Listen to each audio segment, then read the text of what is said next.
Bapak Ibu sekalian, para peneliti dari Bandung, mohon izin pada kesempatan kali ini saya akan memaparkan dari kemajuan penelitian saya yang berjudul Eksplorasi dan Karakterisasi Padi Lokal di Kasepuan Citorek, Banten berdasarkan wilayah dan morfologi tanaman, yang dimana penelitian ini termasuk ke dalam klaster A2, yaitu penelitian dasar pengembangan program studi.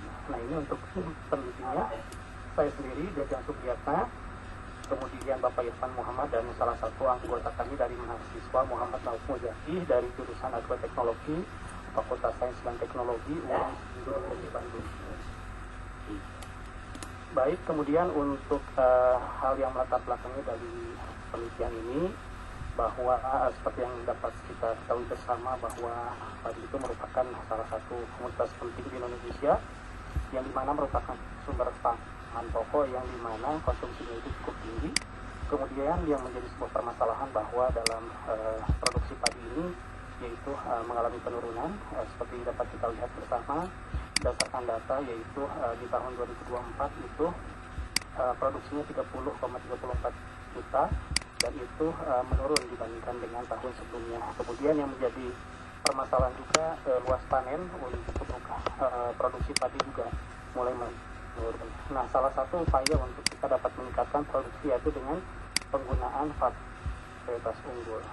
Nah, dalam merakit sebuah varietas unggul tentunya itu perlu upaya, yaitu dengan program pemulihan tanaman, di mana program pemulihan tanaman itu adalah upaya untuk merakit suatu varietas unggul agar varietasnya itu hasilnya lebih tinggi dibandingkan dengan varietas sebelumnya.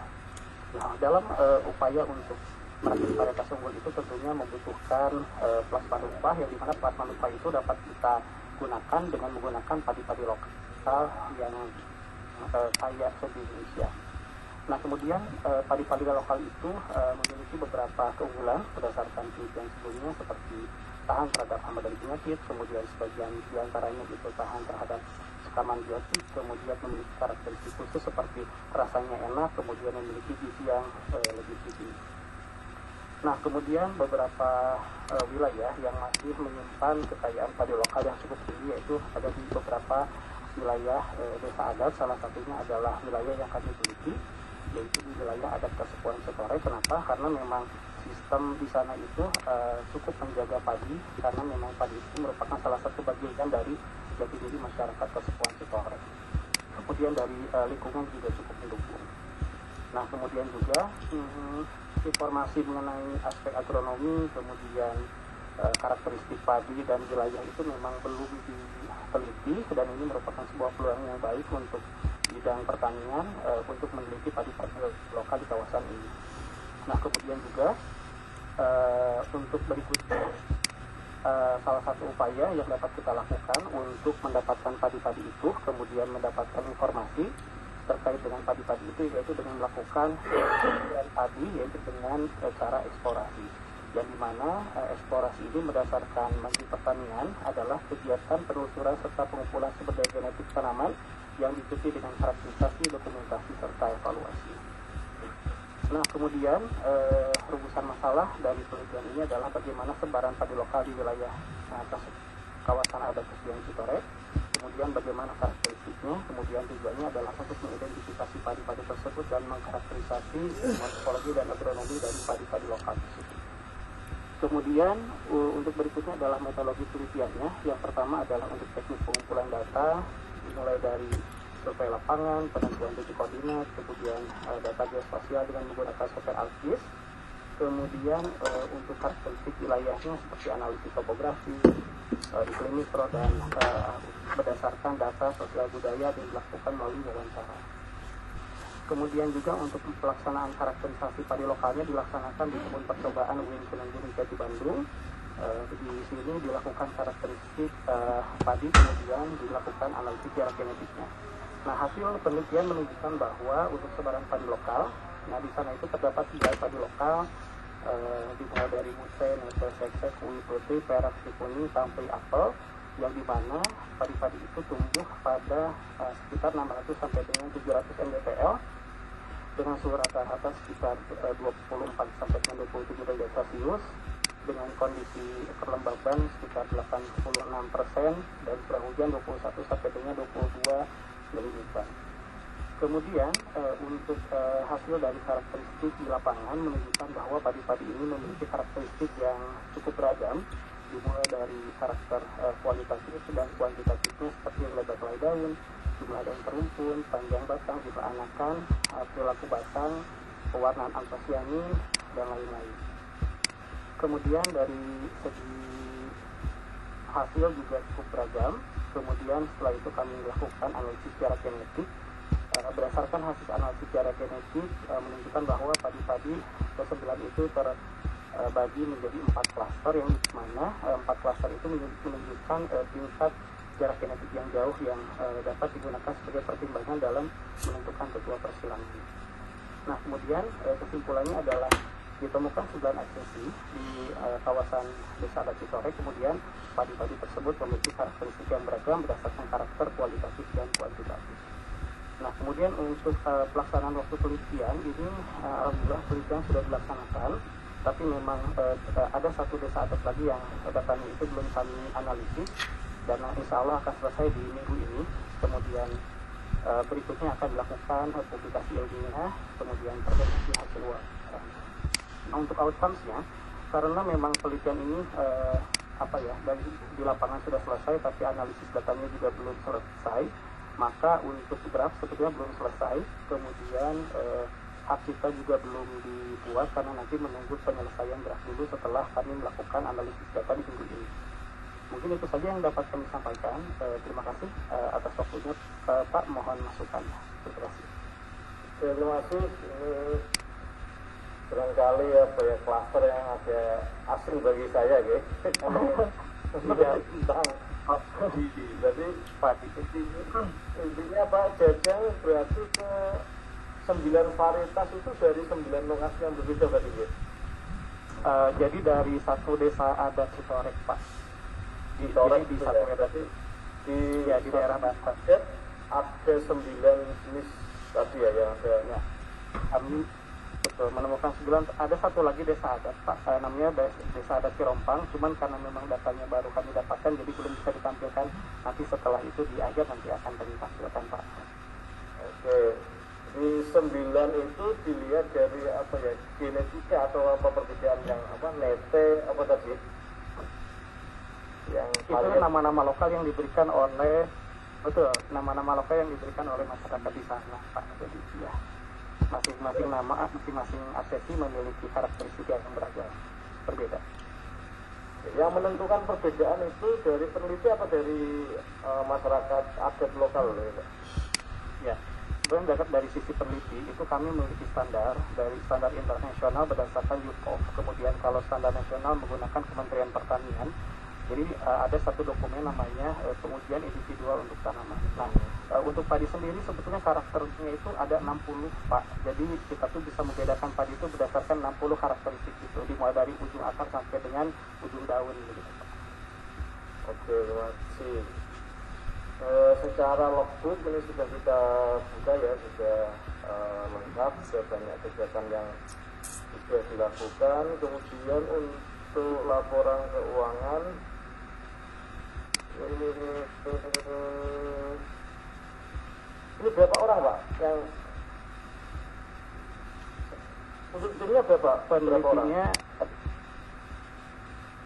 itu saya ketua, kemudian ada anggota 1 dari dosen, dan ada penelitian sebagai mahasiswa sebagai asisten peneliti, Pak.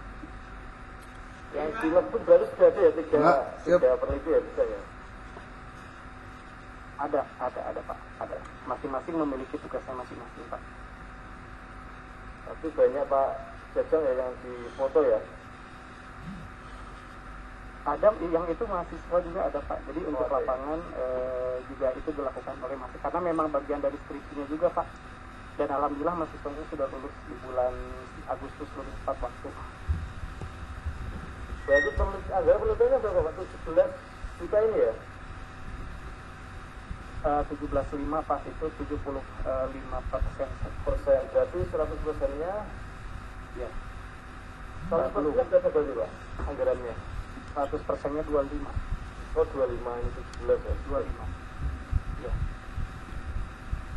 ya, laporan keuangan sudah terbukti semua ya Pak ini ya?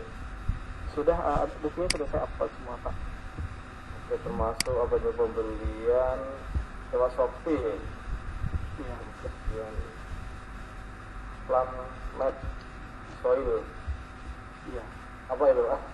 Itu untuk menganalisis ini Pak, kondisi tanah seperti pH gitu. Karena itu kan wilayah di sana ya, ketika kita mau aplikasikan misalkan padi itu dibawa ke Bandung, itu kan kita juga perlu menyesuaikan apakah tanahnya juga sama dengan yang di sana atau tidak gitu. Oke. Itu berarti yang belum kajian outcome ya Pak, nanti di jurnal. Di jurnal Pak, di jurnal.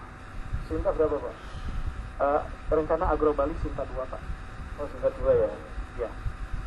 Itunya sih minimal Sinta 4. Sinta 4. Iya, di jurnalnya, karena masih penelitian dasar sih Pak. Iya. Itu berarti nanti laporan akhir akan dilengkapi ya, termasuk menyelesaikan yang bisa satu jalan tadi ya. Betul Pak. Iya Pak Duta, terima kasih banyak atas presentasinya dan rasa sudah di grafiknya sudah kita lihat sudah ada semua. Terima kasih. Terima kasih Pak, mohon izin ke ruangan sebelah ke Pak Yajal karena jamnya sama. Oh gitu, ya. Terima kasih Pak. Ya, Bapak Ibu sekalian. Ya, Assalamualaikum. Assalamualaikum. Monggo, simpen selanjutnya ya. Kalau bisa Pak. Oh. Ya, berarti inventarisasi ini. Pak Cici ya? Dedi, Pak Dedi. Ya, silakan. Assalamualaikum warahmatullahi wabarakatuh. Salam sejahtera Pak. Ya, langsung saja karena keterbatasan waktu. Pertama kami mengajukan di pada judul inventarisasi dan identifikasi karya ulama beraksara Pegon Sunda. Hanya kemarin pas ada masukan dari reviewer, kebermanfaatannya itu tidak hanya pada tahapan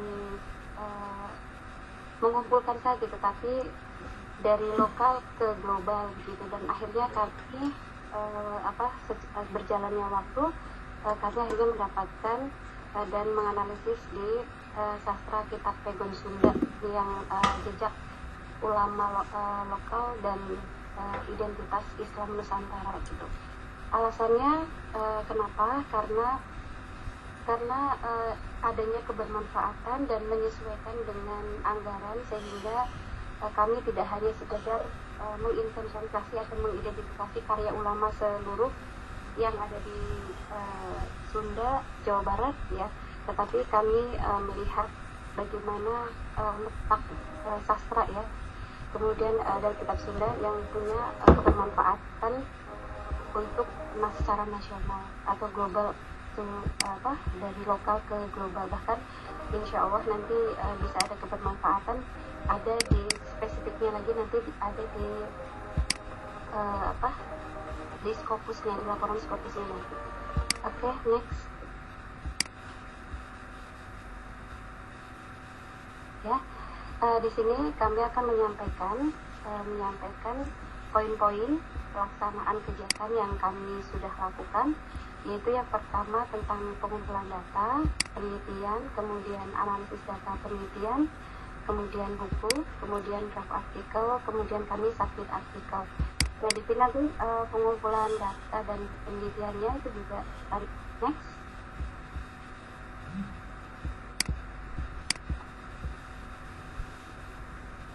Oke, next. Ya, kami pengumpulan datanya mengumpulkan sebagian sampai dengan kurang lebih 250 buku ataupun kitab yang berbahasa Sunda di wilayah Jawa Barat ya. Untuk mengidentifikasi dan memberi pertamanya identifikasi pengumpulan ini kita kumpulkan, dan kemudian kita berikan ke bagaimana peran ulama yang ada di Jawa Barat ini tidak hanya memberikan kebermanfaatan pada masanya atau hanya di Jawa Barat, tetapi ini juga memberikan kontribusi besar untuk masyarakat secara nasional, bahkan bisa memberikan kebermanfaat sampai sekarang sehingga nanti kebermanfaatan dari pendidikan kami ini nanti akan sepak zaman sesuai dengan zaman. Jadi ini pengumpulan data kami lakukan ke beberapa tempat, terus kemudian mendatangi dan berdiskusi dan sebagainya. Oke, lanjut. Ini ada beberapa tempat kami datang ke Tasikmalaya, kemudian ke daerah Badung itu sendiri, kemudian ke Garut, kemudian ke Bogor dan lain sebagainya. Kami mendatangi beberapa tempat. Terus kami cara menganalisis datanya juga diantaranya kita ada KJ ya, untuk bagaimana kita menyelesaikan permasalahan yang bisa memberikan sumbangsi dan kontribusi kebermanfaatannya. Oke, lanjut.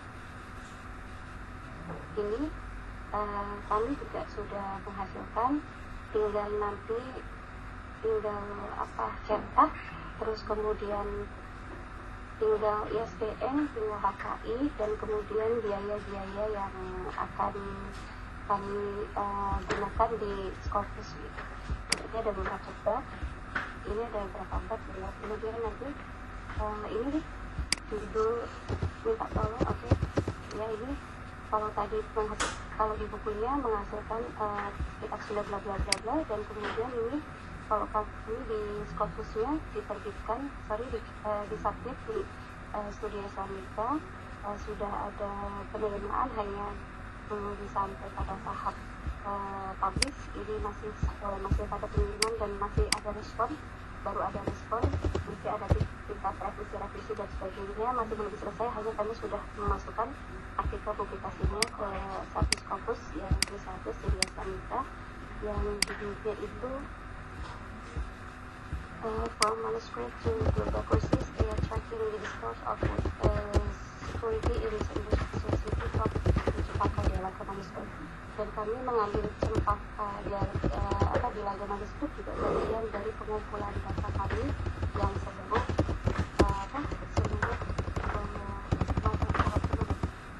perwakilan beberapa yang ada di sebagian wilayah Jawa Barat.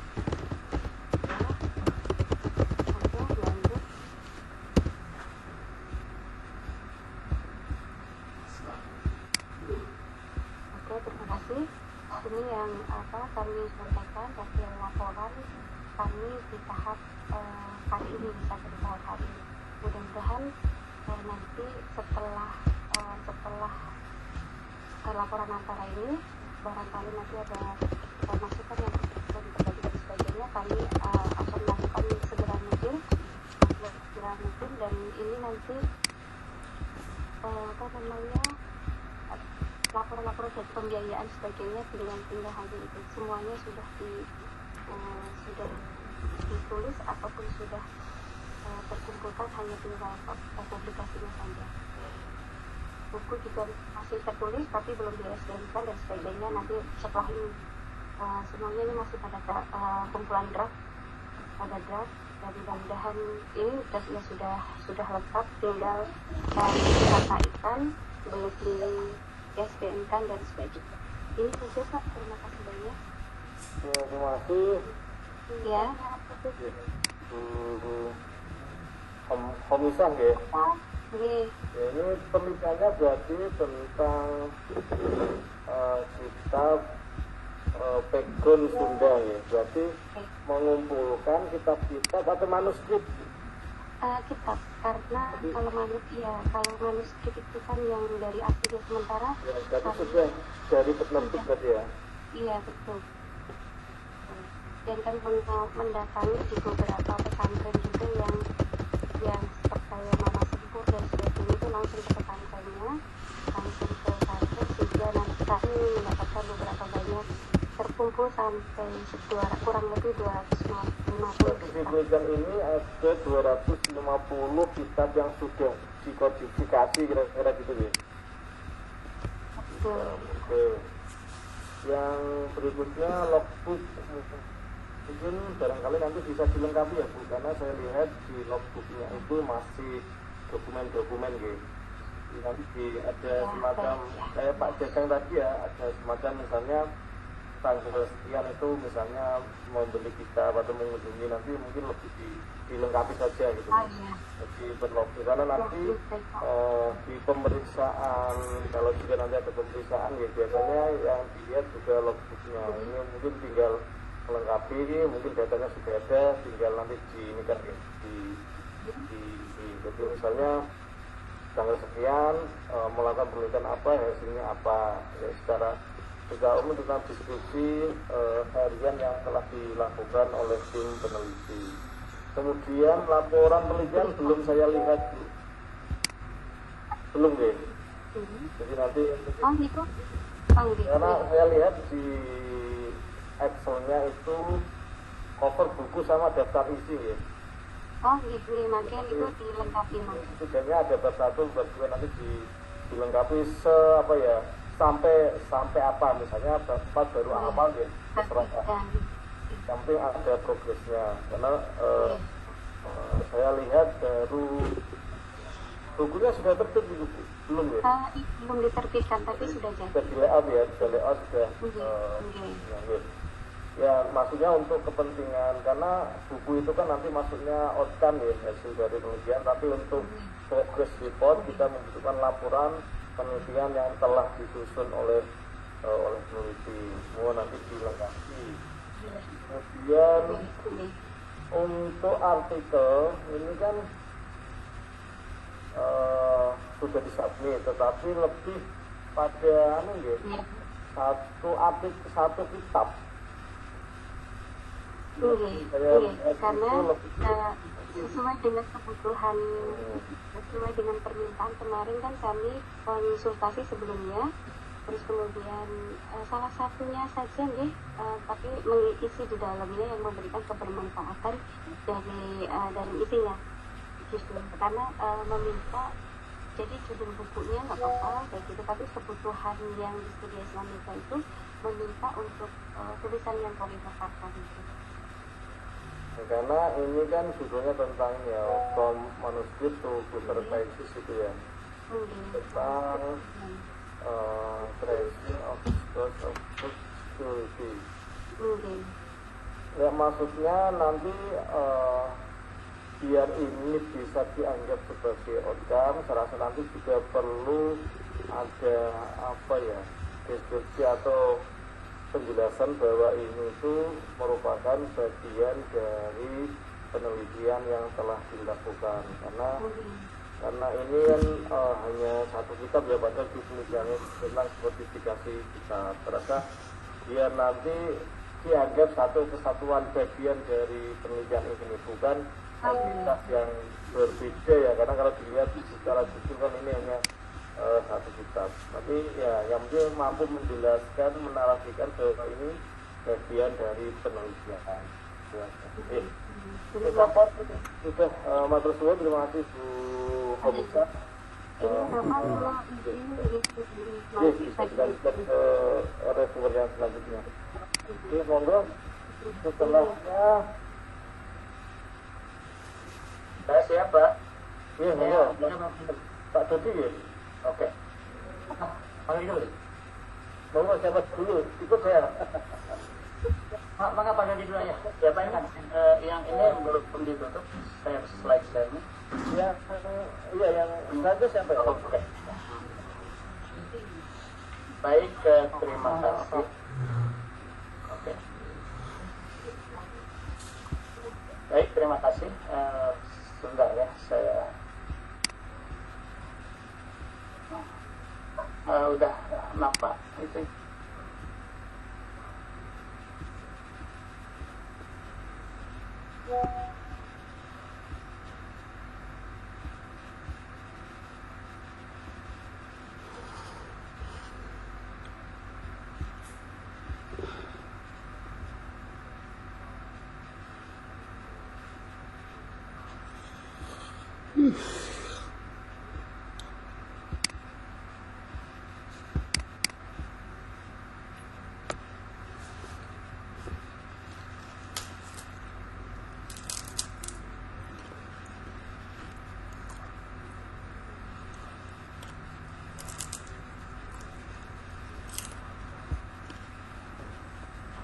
Apa?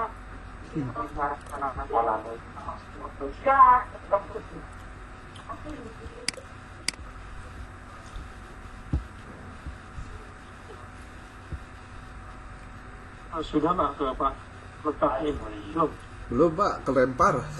Keluar dulu.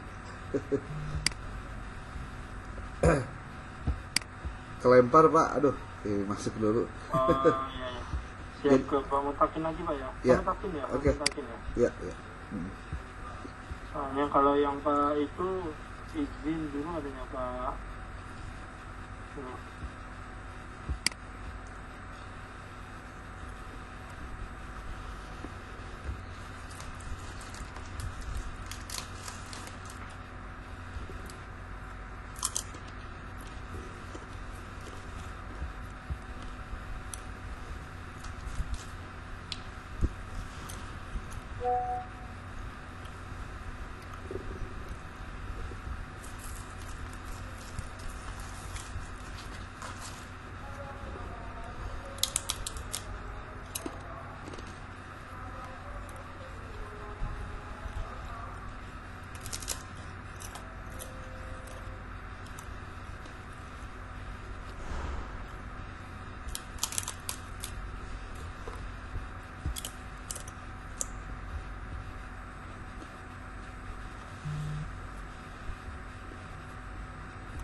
Urban juga sudah ada jelas ya, karena memang hal-hal seperti ini hampir tidak bisa lagi dirahan gitu ya, masuknya hal-hal yang bersifat modern dari perkotaan itu masuk, tetapi penting tentang masalah perdesaan masih lebih menonjol di sana.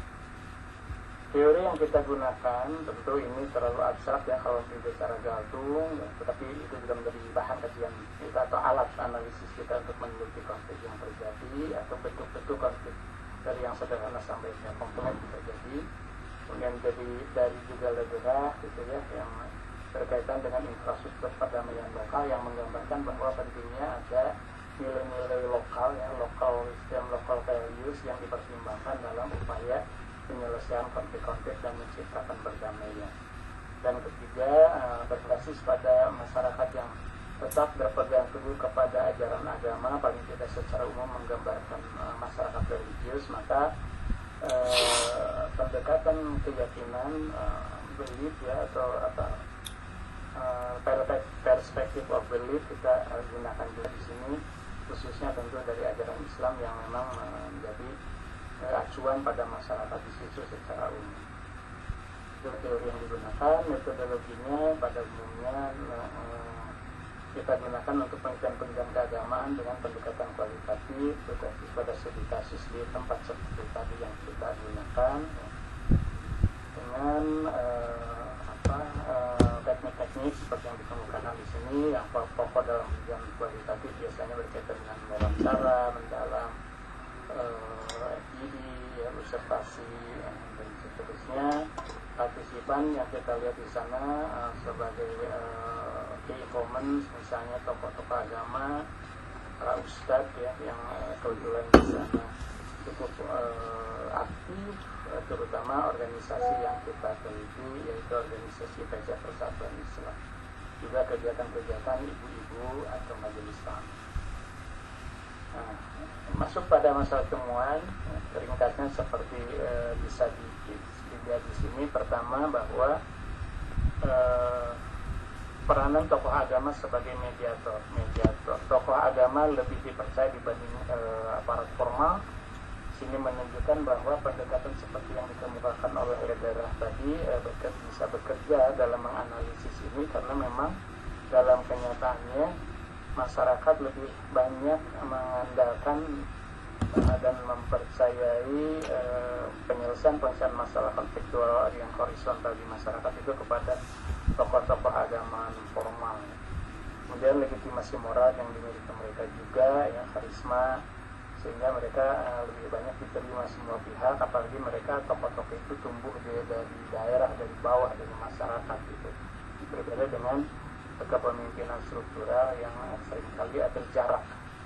Dan posisi mereka dalam hal ini sebagai insider, ya, orang yang terlibat di dalamnya, yang memainkan peran sebagai mediator. Nilai-nilai yang dimunculkan, ya, dalam penyelesaian konflik bukan hanya peristiwa atau kasus yang tadi terjadi, tetapi kita juga mengkaji peristiwa-peristiwa sebelumnya sejak saat itu, dan nilai-nilai yang ditawarkan melalui kegiatan-kegiatan yang kita selenggarakan itu difokuskan atau aksentuasinya pada nilai-nilai yang mengarah kepada upaya peace building, gitu. Di syuro atau musyawarah, konsep atau nilai tentang rahmah atau kasih sayang, dan istilah ada serta pemahaman. Juga forum sebagai ruang mediasi kita ciptakan, dan dalam bentuk pengajian-pengajian yang mereka adakan, tetapi kita mencoba juga untuk mengisi ruang-ruang yang sudah ada pada mereka dalam bentuk kegiatan-kegiatan itu dengan kegiatan-kegiatan kita yang mengarah kepada upaya-upaya peace building itu. Dampak kita tahukan dan kita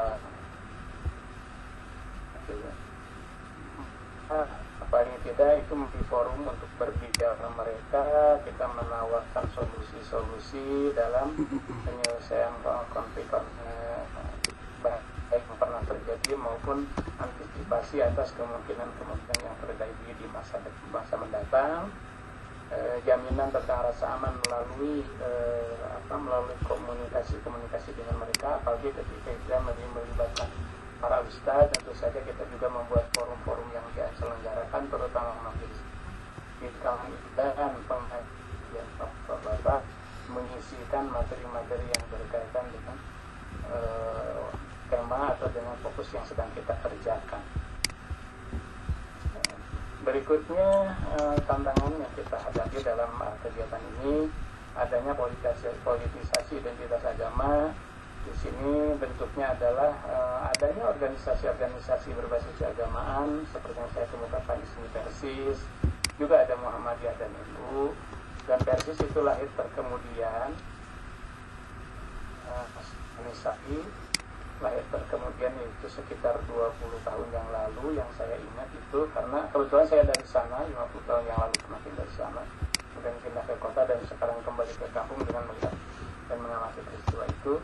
Memang Persis lahir kemudian, sebelumnya ada organisasi-organisasi berbasis masyarakat seperti NU, dan kehadiran organisasi Persis ini pada mulanya memang menjadi problem paling tidak politisasi tadi adanya di antara 20 tahun itu. Justru organisasi ini yang paling sering, paling aktif dan diterima oleh masyarakat. Masih adanya ketergantungan kepada tokoh karismatik, dan kemudian kebetulan organisasi ini cukup aktif di antara ormas-ormas berbasis keagamaan yang lainnya yang aktif mempunyai kegiatan-kegiatan yang terstruktur, terencana dengan baik sehingga tercipta tokoh-tokoh karismatik di kalangan mereka, ustadz-ustadz yang menjadi tumpuan untuk bertanya atau bertanya. Berikutnya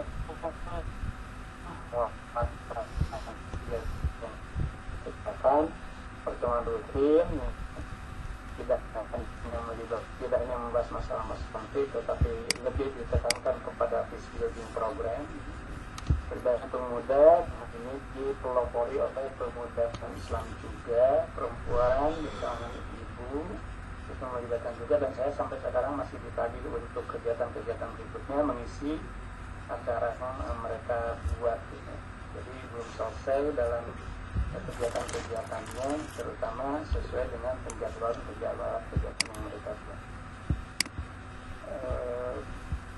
Masalah atau diskusi yang kita angkat dari kasus ini adalah bahwa terciptanya forum musyawarah infrastruktur sebagai infrastruktur forum baru, akan tapi kita mencoba memanfaatkan dan mengisi forum-forum yang ada dalam bentuk kegiatan-kegiatan yang lebih terprogram sepanjang kegiatan kita. Kita juga berbasis kepada teori tadi bahwa agama bukan hanya simbol, tetapi bergerak lebih dari itu sebagai modal sosial dan cara-cara atau solusi-solusi untuk menciptakan perdamaian, di mana legitimasi keagamaan ini bisa diterima oleh kelompok mereka bisa dibanding dengan hukum-hukum formal. Kesimpulannya, tokoh agama sebagai insider mediator di sana dengan legitimasi moral dan sosial menjadi acuan penting ya pada proses kegiatan yang kita selenggarakan, terutama berkaitan dengan potensi-potensi konflik maupun fasilitasi konflik yang ada dan yang pernah ada. Nilai-nilai Qurani menjadi basis nilai sesuai dengan apa yang diajarkan, dibimbing oleh para tokoh agama itu, sehingga forum-forum yang diciptakan oleh mereka itu dipandang dapat menciptakan positivis gitu dan peace building. Implikasi teoritis saya kira di sini dapat saya sampaikan bahwa agama adalah modal simbolik dan sekaligus juga sebagai modal epistemik terkait dengan langkah-langkah penting dalam cara penyelesaian konflik dan diskusi bangunan damai. Forum berbasis agama ini juga menjadi modal perdamaian inklusif, terutama ketika agama menjadi acuan nilai utama pada masyarakat di perkampungan, dan replikasi forum serupa di wilayah lain dengan penguatan institusi kesehatan. Saya kira mungkin belum tepat, tetapi ini adalah temuan-temuan awal atau antara yang bisa saya sajikan dalam kegiatan ini. Terima kasih Pak. Oke, terima kasih.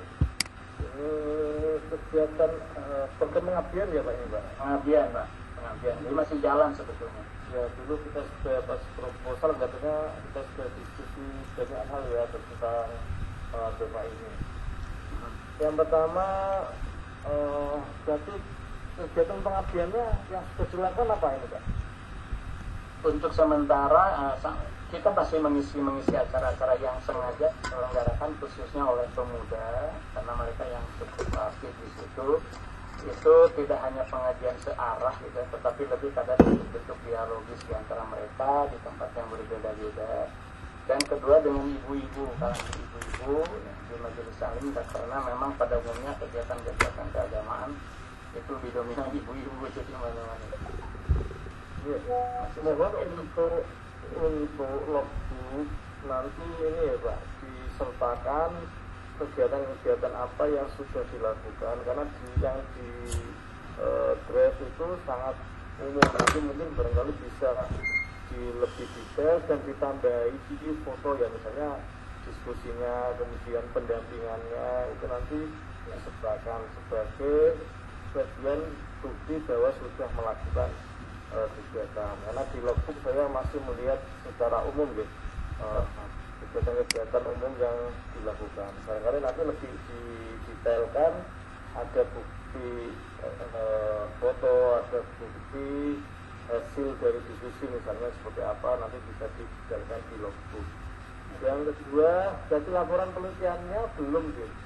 Yang sampai laporan penelitian yang sementara sudah Pak, sudah kita coba ajukan juga, tapi karena kan kita masih menunggu hasil iya, akhir. iya, yang di draft kan baru sampai bab 3 gitu. Iya, Walaupun kalau bagian-bagian awal kayak draft awalnya udah jadi sebetulnya, tinggal kita mencoba konfirmasi di ujung nanti di mana ketegangannya ada perbedaan. iya, maksudnya nanti di laporan akhir nanti kita harapkan sudah sampai bab 4 dan juga iya, karena saya lihat di artikel itu sudah jadi gitu ya, tapi bab 4-nya malah belum gitu. Ya, iya, itulah yang saya maksud. Memang karena kita masih harus menunggu hasil akhir, Pak. Ya, jadi di laporan antara ini seharusnya sih apa yang sudah didapatkan itu ditulis secara umum ya sebagai bukti bahwa sudah ke lapangan. Karena kalau baru sampai bab 3 nanti dikira belum ke lapangan. Itu misalnya data seadanya itu dilaporkan di laporan penelitian. Outcome-nya foto-foto yang ada di situ juga salah satu di antaranya yang berupa data lah yang kita memang sudah di situ. Ada beberapa foto di artikel itu yang sudah ditampilkan lah sebagai bukti. Tapi kedepannya karena ada utang kita kegiatan nanti kita lambang. Oke, jadi saya sudah paham karena di artikel sudah jadi, tapi untuk yang penelitiannya malah belum. Mungkin nanti tinggal ini aja. Jadi sekalian aja nggak apa-apa, nanti ketika laporan akhir biar lengkap, khususnya logbooknya nanti dilengkapi Pak, karena biasanya itu yang ketika pemeriksaan yang ditanyakan apa yang telah dilakukan oleh peneliti, kita bisa menunjukkan ini Pak logbooknya tanggal sekian kita mengadakan acara ini dan seterusnya. Berarti belum disubmit ya, baru draft artikel ya. Iya, kita gitu Pak. Tuh. HKI sudah ya, HKI saya lihat sudah. HKI-nya ya, karena itu kebanyakan kan masih sebetulnya masih di ranah teoritis sih, dengan temuan-temuan awal gitu ya. Bagian akhir yang lebih lengkap masih saya ingin coba masukkan ke situ. Yes. Prof, kita tunggu nanti di laporan akhir, semoga semakin lengkap deh. Terima kasih Pak. Ya, Assalamualaikum warahmatullahi wabarakatuh. Monggo, silakan berikutnya.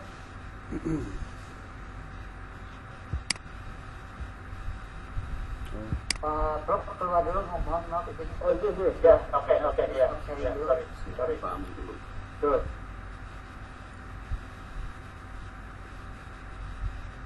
Bentar, ada gaptek. Oke, sudah ya Mas, sudah ya. Pak Amung ya mungkin ya. Ya, betul Prof. Iya. Kalau saya pengabdian Prof, bukan penelitian. Iya. Sama. Saya pengabdian Prof, mohon maaf. Monggo silakan. Sudah.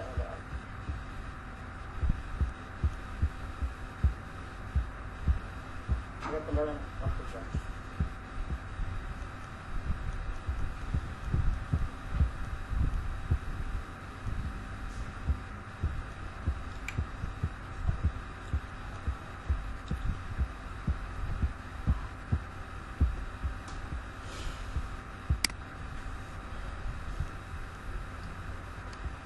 Bentar, Prof. Yes.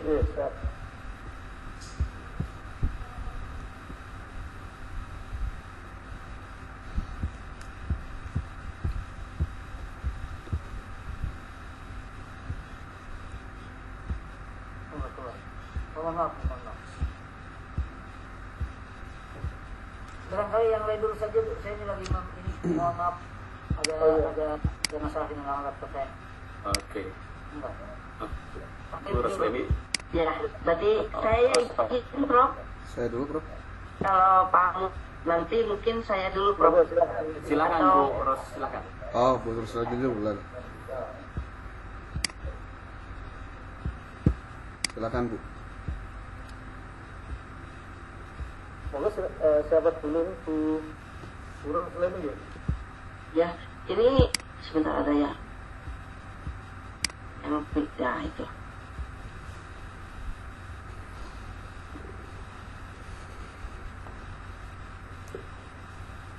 Sudah nampak mungkin Prof. Sudah.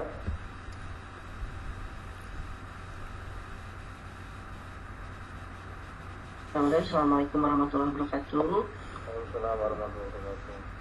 Mohon izin Prof, saya menyampaikan hasil ini kebetulan saya pengabdian bagian pengabdian Prof. Ini laporan antara yang izin saya tayangkan, bahwa laporan antara ini saya berkaitan dengan pendampingan psikologi Islam moderat untuk meningkatkan keharmonisan masyarakat. Ini saya mengambil klaster pengabdian masyarakat berbasis lembaga pendidikan, keagamaan dan kemasyarakatan dan moderasi beragama.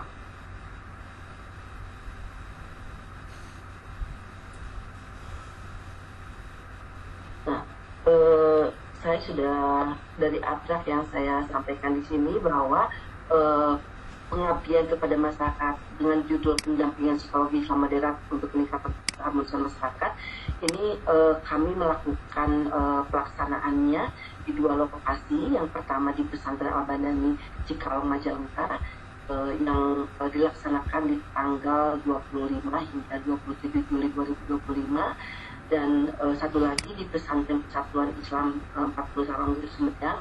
Itu pelaksanaannya kami melakukan di tanggal 1 hingga 3 Agustus 2025. Ini kami semuanya berlima Prof. Saya dengan salah satu dosen di Fakultas Psikologi serta 3 orang mahasiswa sebagai asisten pendamping di pengabdian masyarakat ini. Nah, adapun dari program ini bertujuan pertama ini berkaitan karena kami melakukan penelitian dengan pendekatan PAR.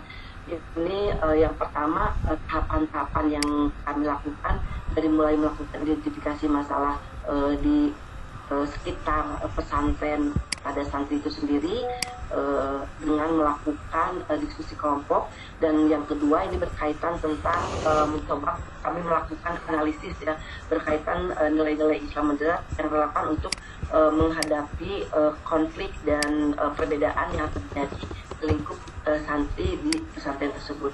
Nah, yang ketiga berkaitan rancangan solusi yang kami lakukan bersama dengan para santri itu dalam bentuk workshop yang kreatif. Jadi keterlibatan mereka alhamdulillah bisa optimal dilakukan ketika kami melakukan pelaksanaannya di lapangan langsung. Serta yang keempat berkaitan dengan pembuatan poster yang dilakukan oleh para santri semuanya berperan aktif. Mereka melakukan menuangkan berbagai ekspresi mereka melalui poster-poster yang mereka buat.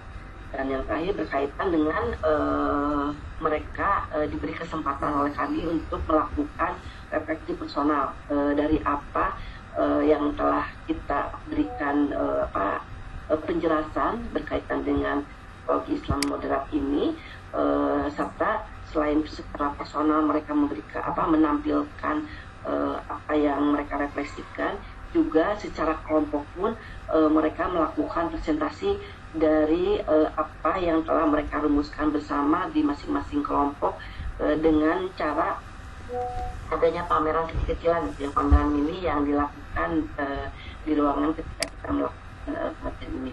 Nah, dari hasil ini kita memperoleh identifikasi isu-isunya yang memang ini ternyata bisa bisa berpotensi untuk terjadinya gangguan keharmonisan, gitu kan, dari mulai memang latar belakang para santri yang ada di sana, kemudian di dalamnya juga di dalam pembelajarannya pun mereka memang adanya gejala-gejala persaingan di antara teman, serta cara berkomunikasi mereka juga dirasa kurang efektif. Nah, melalui pendalaman nilai yang ini atau keseimbangan serta kesamaan atau toleransi dari tiga ini keadilan. Nah, ini para santri sudah mencoba melakukan solusinya dengan langkah-langkah yang solutif untuk membangun lingkungan pesantren di mana mereka berada agar lebih kondusif dan harmonis. Nah, kegiatan revisi ini juga untuk menanamkan kesadaran ya secara berkelompok atau kolektif bahwa pentingnya dari sikap moderat ini untuk kehidupan mereka sehari-hari di pesantren. Nah, dari PKM ini berhasil memberikan kontribusi yang nyata dalam mengembangkan keterampilan sosial dan memperkuat nilai keagamaan secara moderat dan meningkatkan keharmonisan di lingkungan pesantren. Dan program ini juga direfleksikan di pesantren lain guna mendukung gerakan moderasi beragama yang berkelanjutan. Selanjutnya ini jadwal kegiatan yang telah kami lakukan, dari mulai kami melakukan persiapan untuk pelaksanaan PKM itu sendiri hingga pelaksanaan PKM itu sendiri sampai kemarin terakhir melakukan rapat untuk penyusunan laporan akhir nanti. Nah, ini di fase pertama ini kami melakukan identifikasi masalah sosial. Di sini para santri diminta untuk secara aktif memberikan jawaban secara terbuka dari apa yang kami pertanyakan. Nah, ini berkaitan dengan pengalaman mereka ketika menjadi santri di lingkungan pesantren tersebut, yang itu berkaitan dengan pengalaman yang memunculkan konflik di antara mereka atau yang menjadi masalah-masalah yang sekiranya dalam kesehariannya itu dipandang sebagai masalah sosial, serta pandangan mereka tentang makna kedamaian dalam Islam. Ini di sini juga jadwal kami juga memberikan form kepada mereka untuk mereka melakukan pengisian untuk mengekspresikan apa yang menjadi pengalaman-pengalaman mereka selama menjadi santri di pesantren. Nah, untuk yang fase keduanya juga di sini kami melakukan analisis berbasis Islam moderat. Dalam hal ini santri kami libatkan untuk sama-sama melakukan analisis terhadap kasus nyata yang mereka alami langsung dengan merujuk pada nilai-nilai Islam moderat. Di sini memang alhamdulillah dari diskusi yang disampaikan sangat luar biasa masalah-masalah yang muncul, yang disampaikan, yang dirasakan oleh mereka. Untuk yang ketiga ini berkaitan dengan merancang solusi bersama. Nah, ini dalam hal ini kami meminta santri untuk menuliskan berbagai hal yang memang menjadi permasalahan buat mereka yang berkaitan dengan perilaku harmonis dan solusinya seperti apa agar mereka membubuhkannya dalam kertas yang kami bagikan kepada mereka. Nah, setelah itu mereka menempelkan, nanti setelah itu kami melakukan pembahasan secara bersama-sama dari apa yang sudah mereka tuliskan. Nah, yang keempat ini berkaitan dengan aksi simulatif. Nah, ini dalam hal ini santri dilibatkan untuk memberikan ide-ide mereka gitu dalam bentuk poster yang berkaitan dengan perilaku harmonisasi di lingkungan santri. Dan di sini memang kami temukan di kedua pesantren ini berkaitan dengan bullying itu memang sama-sama menjadi perhatian khusus di pesantren yang disampaikan oleh yang kelima ini berkaitan dengan fase berkaitan dengan refleksi personal dan kelompok. Nah, di dalam hal ini dari mulai secara personal mereka menyampaikan, merefleksikan hingga untuk memberikan presentasi untuk menyampaikan presentasi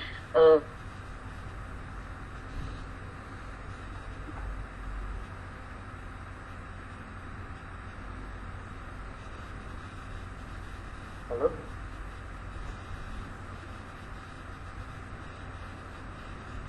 ya ke kelompok mereka masing-masing. Untuk yang belum terlaksana ini dari data yang sudah kami himpun dari kedua pesantren ini, kami sedang melakukan analisis data untuk melakukan penyusunan di bagian hasil dan pembahasannya, yang kemudian nanti insya Allah kami berencana untuk melakukan submit di jurnal. Jurnalnya itu Indonesia Journal of Community Service yang Silintak 3 di Kunsila. Selain juga nanti kami akan mendaftarkan. Itu yang bisa kami sampaikan, Prof. Terima kasih atas kesempatan yang diberikan. Assalamualaikum warahmatullahi wabarakatuh.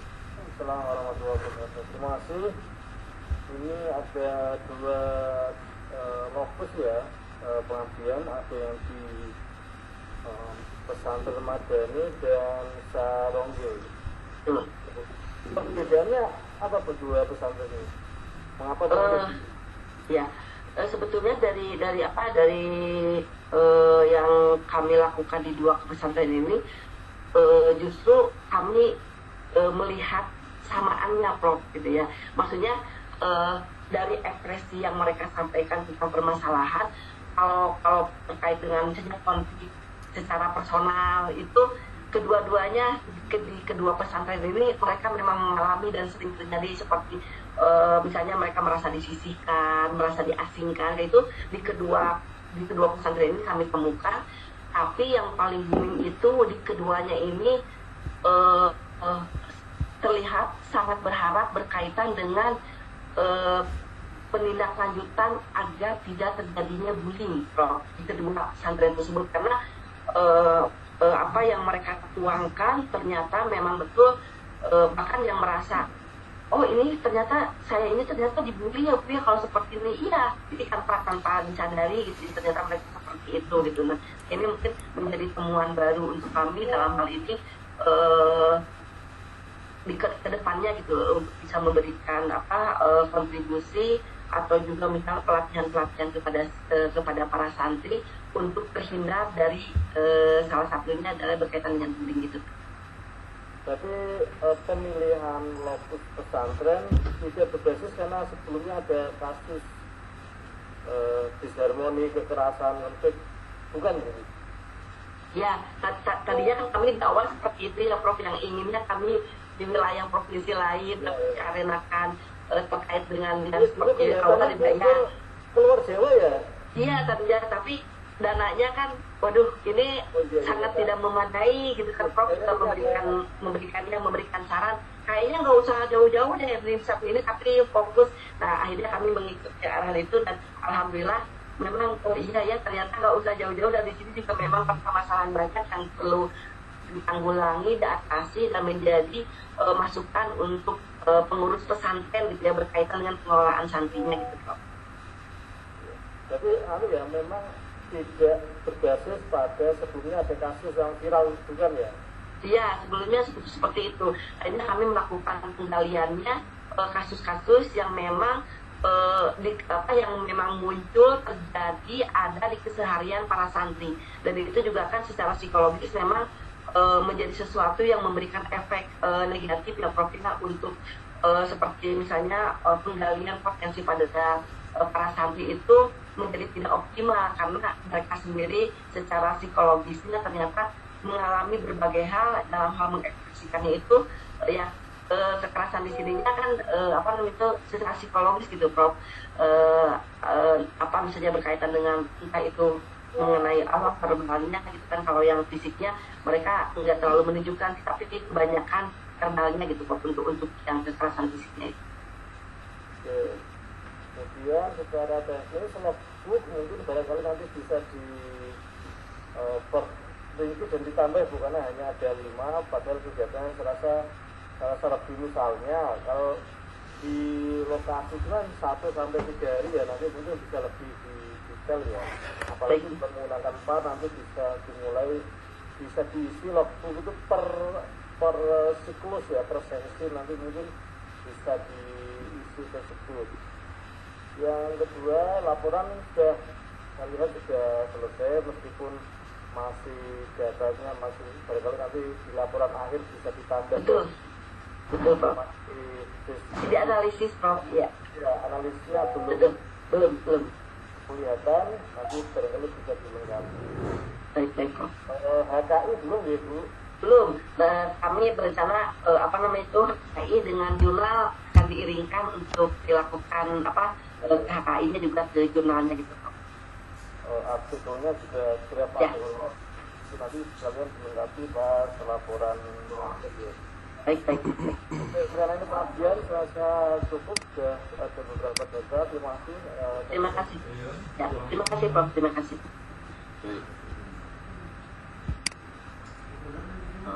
Boleh saya, Pak? Ini monggo. Oh, Pak Amung sudah siap. Mangga ke Pak Amung dulu. Silakan. Assalamualaikum warahmatullahi wabarakatuh. Waalaikumsalam warahmatullahi wabarakatuh.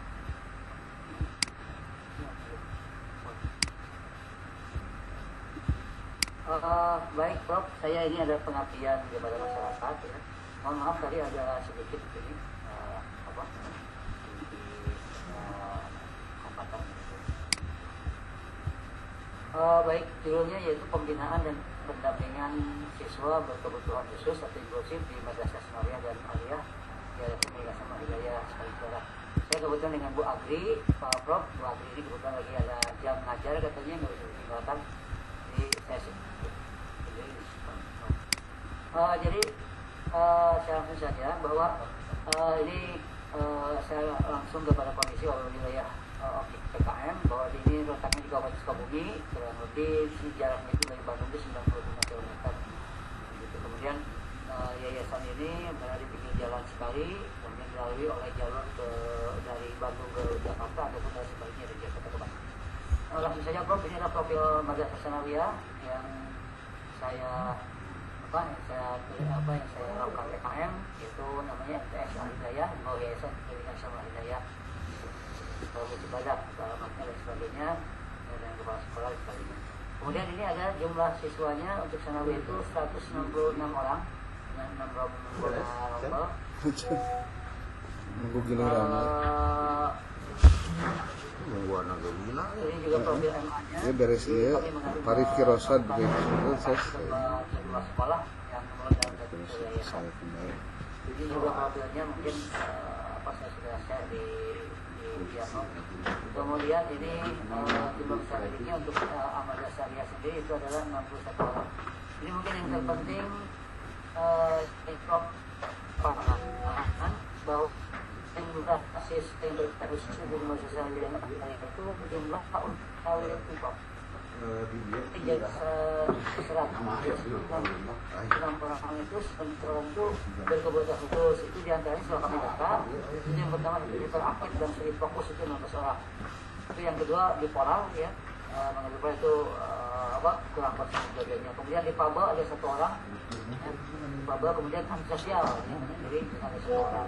Untuk Madrasah Aliyah dari jumlah 61 siswa itu ada 7 orang itu dengan keadaan yang dialeksia ya, 5 orang siswa, kemudian autis 1 orang dan hiperaktif dan fokus 1 orang. Jadi inilah yang kami dampingi, kemudian kami dengan juga baik guru-gurunya juga para siswanya kami bina dan kami dampingi dalam pembelajarannya.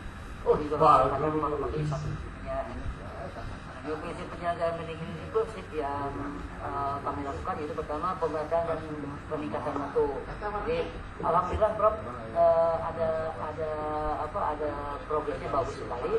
Kemarin itu ada 1 orang siswa yang bernama Alvin itu bisa masuk ke Madrasah Syariah sendiri dan kemudian dia masuk jadi anggota OSIS, tapi dia mempunyai kebutuhan itu bipolar gitu. Jadi kadang-kadang dia sudah tidak bisa menguasai emosi sendiri, tapi dia masuk ini aktif sekali gitu. Nah, kemudian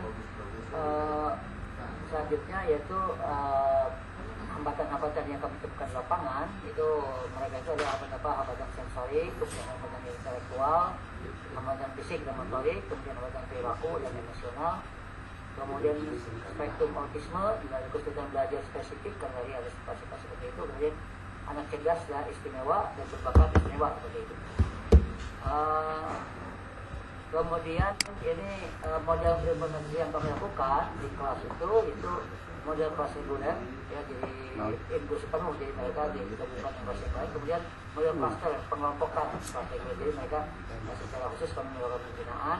Kemudian model pull out itu ditarik keluar juga sama mereka betul-betul nungguan sayuran kelas, kemudian artinya di model kelas jauh gitu. Kemudian model kombinasi yaitu kelas dan pull up di tadi itu. Kemudian yang ke selanjutnya itu model kelas khusus. Selanjutnya itu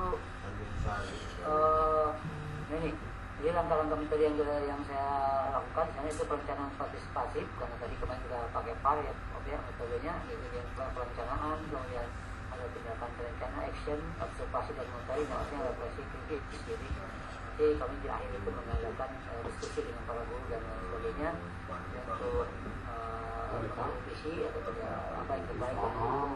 Itu saja Prof mungkin yang bisa saya lakukan. Mungkin saya mengharapkan sekali saran dari Pak Prof, dan mungkin laporannya sudah saya share, dan ini yang menjelaskan saja. Terima kasih Prof. Terima kasih. Laporannya belum di-upload ya Pak? Sudah Prof, sudah. Karena kalau saya sesuai dengan ini laporan bersatu Prof juga. Ya, kalau saya klik keluarnya laporan keuangan gitu ya. Kalau laporan keuangan sudah juga Prof, ada Prof di apa? Jadi sesuai dengan tagihan di itu. Kalau laporan beritanya sudah sampai berapa nih Pak? Sampun ya? Sudah ya? Iya. Sudah. Iya Prof. Ya, kemudian untuk logbook ini sudah beberapa sudah detail ya tentang kegiatannya. Ini pengabdian memang sekolahnya itu memang apa ya, menyatakan sekolah ABK apa sekolah umum ini? Sekolah umum Prof, sekolah umum tapi menerima siswa-siswa yang inklusif. Dan jumlahnya lumayan ya, 19.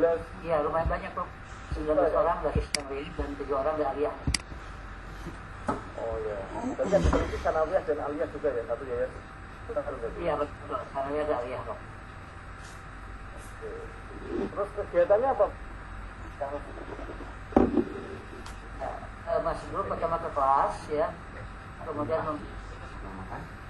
dulu Pak, pertama kami kepada guru dulu, kami memberikan penjelasan dan sebagainya, kemudian juga ya dengan materi-materi ya. Kemudian setelah itu kami masuk ke kelas, kemudian juga ke kelas, dan ternyata di sana memang sudah kondusif kelasnya, dan guru-gurunya sudah mulai siswanya sudah mulai menerima begitu. Tapi memang ada Prof kejadian-kejadian yang ketika saya di sana juga seperti itu, ada ketika misalnya ada masalah dengan temannya, ada yang bipolar itu sampai dia kabur dari sekolah, ketika kemudian dicari ditemukan, dia mengatakan bahwa saya sudah ada dari Malaysia, seperti itulah. Jadi kayak seperti itu. Dan kemudian kami memberikan pembinaan, akhirnya mereka isu ini kembali sadar, kembali seperti biasa lah. Baik teman-temannya menerima dan sebagainya. Dan akhirnya ini bisa berdapat yang saya senang gitu dari kegiatan ini. Berarti masuk ke kelas yang sudah ada, ya? Ya, betul. Berarti masuk beberapa kelas, karena siswa yang ABK dan berkebutuhan khusus itu kan tersebar di beberapa kelas. Berarti ya, betul Prof, betul. Semuanya bukan dikumpulkan jadi satu, bukan ya pembinaannya ya? Bukan Prof, bukan. Jadi mereka di yang tadi pembelajarannya yang pelajaran umum reguler seperti itu. Tapi nanti kami di luar itu seperti tadi yang pull out itu, mereka kami menarik memberikan apa yang kekurangan misalnya. Kemudian kami memberikan istirahat. Ya. Yang pull out sudah apa belum? Sudah Prof, sudah kami membawa mereka istirahat. Yang lain jajan, kemudian kami memberikan apa yang disediakan misalnya konsumen. Ya, syaratnya tuh nanti semua, karena kegiatannya ini kelihatannya kan panjang ya, banyak kegiatan, nanti dilaporkan semuanya di logbook ya, biar ini sangat, karena kalau masuk masing-masing kelas dan itu bisa dilakukan beberapa kali kan harusnya kegiatannya sangat banyak ya, apalagi ada metode tadi ya, ada yang full out, ada yang masuk membaut dengan di kelas. Kalau khusus mengumpulkan yang 19 orang itu belum ya? Belum Prof, belum. kami ada, sebab ada di situ ada seperti musola, ada kelas yang kosong dipakai untuk musola. Itu kami di sana mengumpulkannya. Jadi dalam pertanyaan mungkin jadi sudah dilakukan dan kami mengerjakan kita sama-sama itu. Ada potensi, tapi saya lupa disimpan fotonya di sini. Jadi kami dengan anak-anak itu yang 9 orang itu kemudian mengerjakan tugas. Bagaimana dari dulunya ada tugas apa misalnya bahasa Inggris. Kami melakukan ini bukan begini ya, yang membantu mereka lah, gitu, membantu mereka untuk menyelesaikan tugas-tugasnya seperti itu. Pak, berarti sudah ya, jadi beberapa metode tadi sudah ya, ada yang di kelas, sudah out, yang satu-satu ada yang dikumpulkan. Ya, sudah mulai, tapi belum optimal sampai ini. Ya mungkin nanti dilaporkan di logbook tentang kegiatan yang sudah dilakukan. Kemudian KKI-nya belum ya, KKI belum. Siap. Artikelnya belum jadi tadi, draft artikel. Belum, saya rencana simak. Karena ini kemarin ada kesulitan juga masalah SPPD, karena kan Pak Kalonya kemarin itu digantung. Belum juga kami bisa lebih maksimal. Jauh sama kampus. Jaraknya. Madrasah itu sama kampus jauh ya? 19 km. Jadi perjalanan 3 jam sampai 3 jam. Terima kasih Pak Amu. Sama-sama Prof. Terima kasih. Terima kasih Prof. Assalamualaikum. Saya izin live ya Prof, ya masuk ke Assalamualaikum. Pak Rifki ya. Mulyawan, Mangga. Mulyawan nggak apa-apa, saya dulu ya. Mangga Pak Rifki lah, mangga. Siap. Saya siap.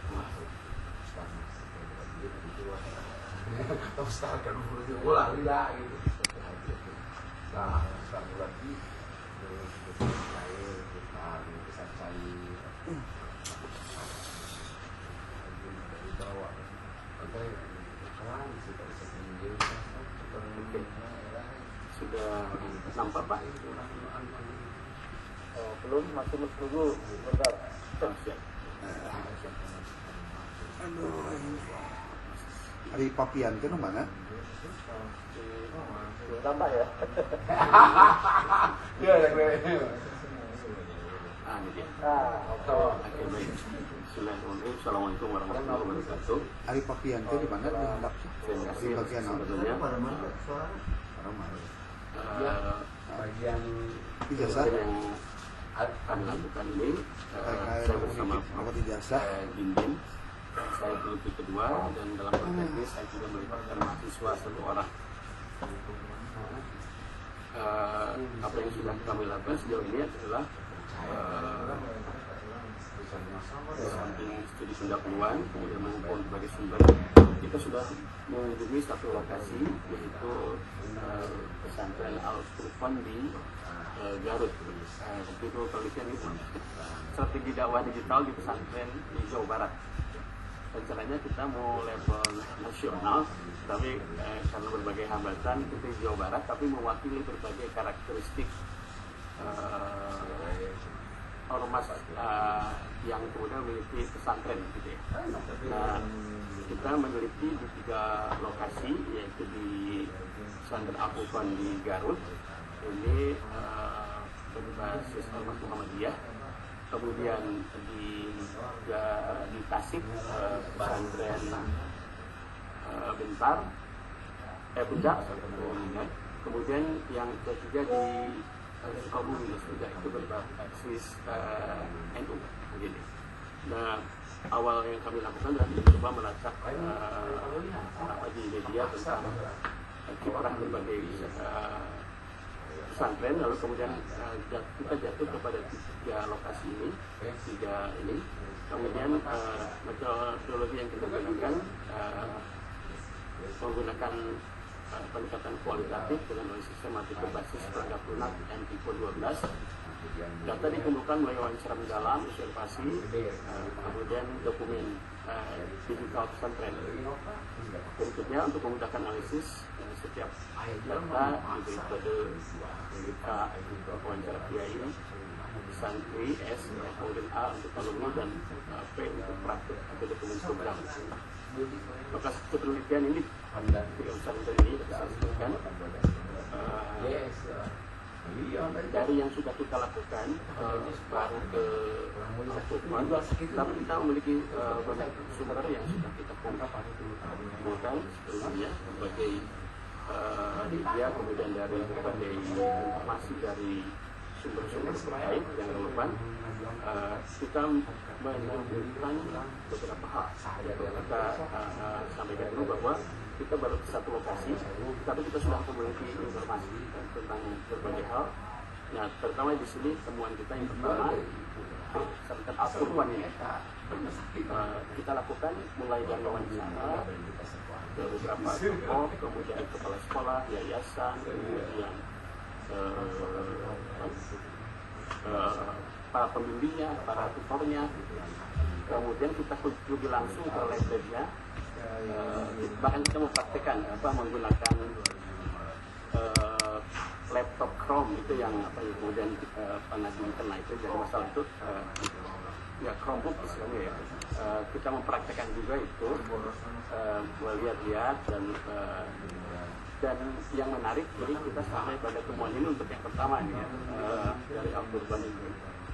Al-Qur'an menampilkan model literasi rasional. Strateginya ditandai dengan pembentukan tim media santri, adanya rapat editorial mingguan, integrasi literasi digital, serta keterampilan public speaking di dalam belajar formal. Itu yang kita dapatkan. Berikutnya dari sisi konten dakwah, mereka diproduksi secara beragam. Ada kajian video di YouTube, ada video pendek di TikTok, digital melalui website. Yang ketiga adalah dari tim sini adalah meskipun modern dan sistematis, ya, Al-Qur'an tetap menjaga keseimbangan dengan tradisi kitab kuning, sehingga dakwah digital tidak menghilang, tidak menangkap akan keilmuan klasik itu yang terjadi di Al-Qur'an ini berbasis hadiah. Nah, kita pun temukan di temuan awal ini berikutnya di Persis dari beberapa obrolan dengan beberapa figur. Kita dapatkan informasi ini. Sebenarnya kita belum kunjungan intensif ke sini, wawancara banyak, tapi kita dapat banyak informasi. Kita sampai ke kesimpulan ini, kita perlu kunjungan dan wawancara di dalam, termasuk kunjungan ke lokasi ini belum kita lakukan. Di 2 minggu ke depan ini kita akan lakukan ini, kunjungan ke 2 lokasi ini, Persis dan Yazida. Ini. Kemudian dari sejauh ini yang bisa kita lakukan adalah kita sudah mendapatkan informasi ini secara umum ya. Tapi ini perlu diselesaikan nanti dalam kunjungan berikutnya. Nah, ini beberapa menarik ya, perbandingannya di ketiga pesantren ini. Kemudian lalu beberapa hal terkait publikasi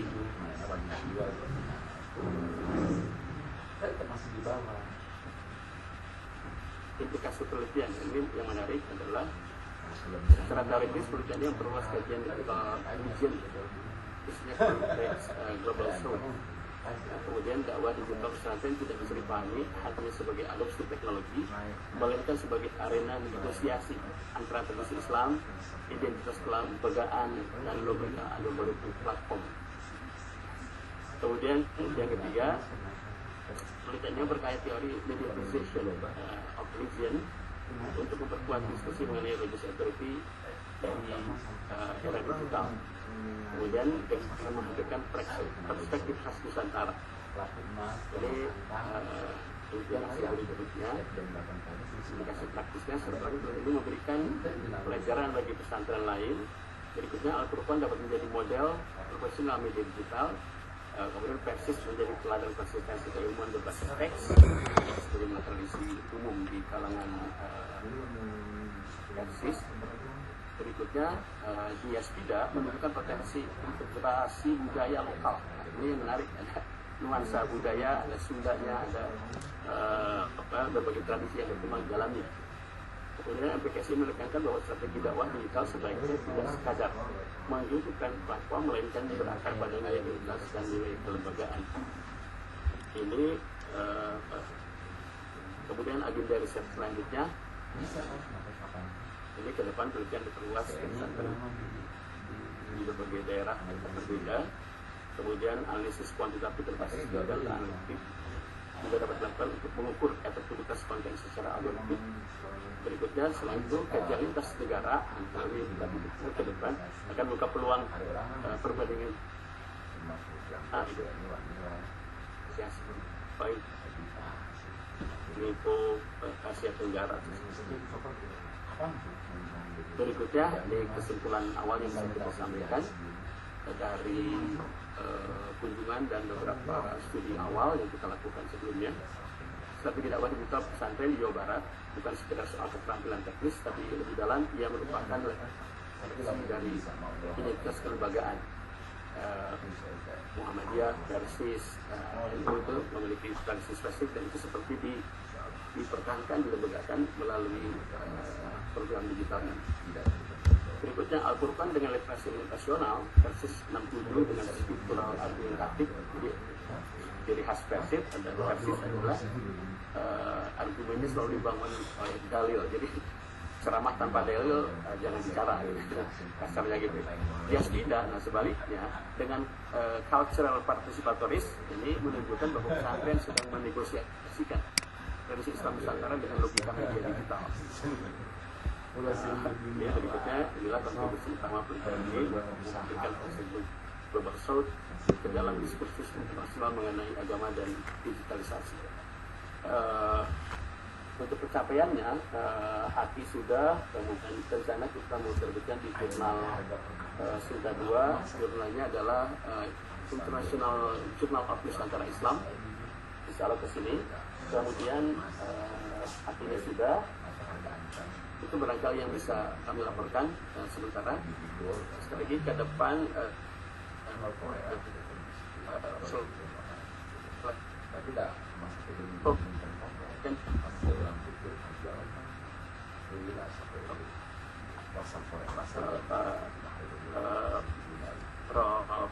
terkait apa yang sudah kami laporkan. Secara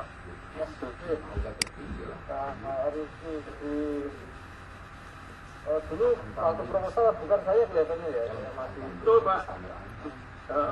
Dulu Ibu Prof Dimas sama apa ya, dulu langit.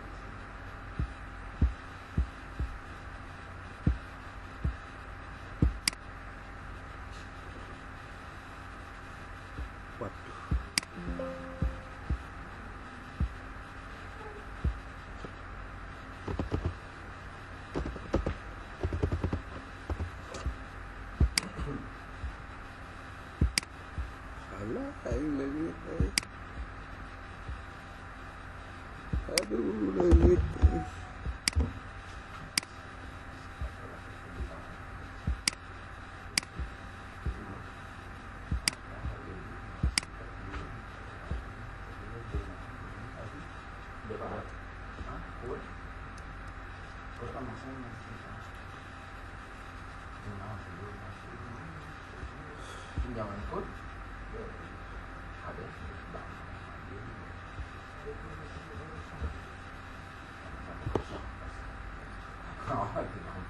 berjalan aktif dan mereka berkreasi terus, bahkan kegiatan berjalan dan menonjol itu Pak. di platform digital maksudnya maksudnya Pak? Iya betul, iya. Di platform digitalnya rada ramai.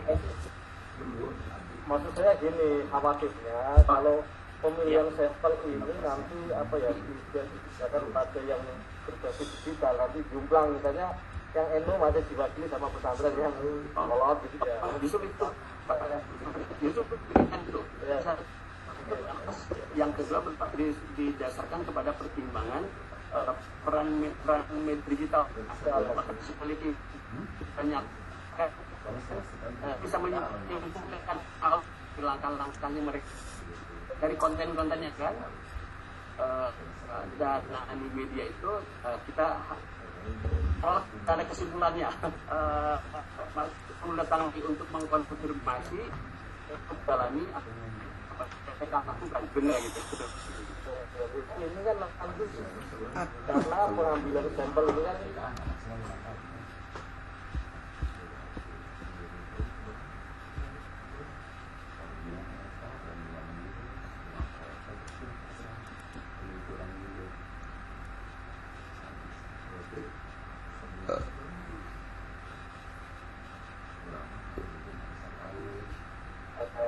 istilahnya yang bukan ini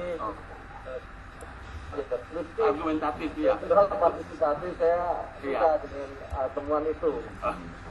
Terima kasih.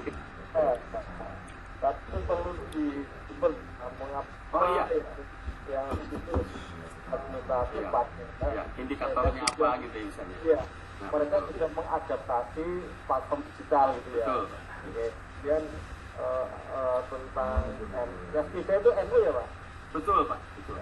Ini kalau yang Furqan apa istilahnya? Muhammadiyah. Oh, literasi rasional ya, literasi. Nah betul, betul. Literasi rasional. Literasi nasional. Sekolah argumentatif. Ini sebelumnya sudah ada temuan yang apa belum Pak? Sama kulturalnya. Ya, pengistilahan ini itu ada Bapak mengacu pada apa ya teori yang sudah ada apa ini istilah yang diciptakan dari peneliti. Sebetulnya kalau kita merujuk sudah ada ini juga Pak ternyata. Jadi ketika argumen dibangun berbasis kitab suci itu ada itunya Pak, ada basis teorinya, ada basis penjelasan. Ya, sekarang saya sih nanti dimodifikasi lagi Pak misalnya. Nah, ini kan lebih kepada platform ormas ya, Muhammadiyah itu literasi. Coba nanti misalnya dikawinkan dengan digital. Jadi cara mereka untuk memanfaatkan digital itu apa? Misalnya kultural adaptif atau gimana ya? Sehingga nanti ada, jadi fokusnya itu tidak pada argumentasi lembaga ormasnya, tapi kepada pesantrennya. Bagaimana mereka memperlakukan platform digital dalam strategi dakwah. Mungkin nanti akan ada istilah baru yang menarik mungkin yang ketika ini jalani gitu ya. Jadi ragu, maka kita jam belum kurang. Oke, baik Pak. Saya sangat saya pernah 245 sana. Laporan antara yang diupload ini belum dapat ya Pak? Belum, baru sampai jam 3 Pak. Betul. Karena mohon dilengkapi ya. Oh siap. Ya nanti Oktober November atau Desember nanti di laporan akhir Mau tas tuang obat naon atau itu juga mohon diperhenti Pak, karena ini kan kegiatannya banyak ya di pesantren pesantren. Iya. Diperinci kalau bisa sih